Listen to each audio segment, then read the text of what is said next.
పహల్గాం ఘటన నేపథ్యంలో భారత్ పాకిస్తాన్ మధ్య ఉద్రిక్తతలు కొనసాగుతున్నాయి.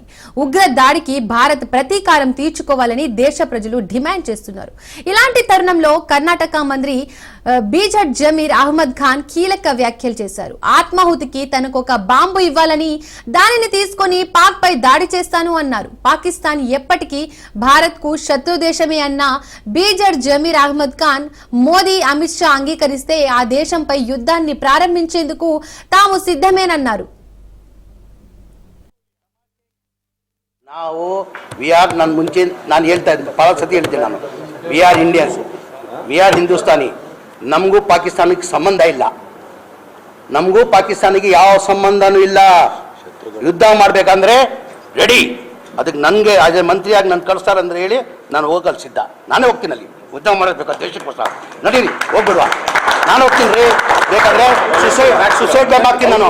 ಓಪನ್ ನಾನು ಹೇಳ್ತಲ್ಲ, ಕೇಳಿಲಿ, ನಾನು ತಮಾಷೆಗೆ ನಾನು ಜೋಶಲ್ಲಿ ಹೇಳ್ತಾ ಇಲ್ಲ.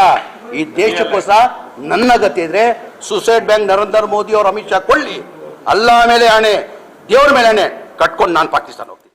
ನಾವು ವಿ ಆರ್ ನಾನು ಮುಂಚೆ ನಾನು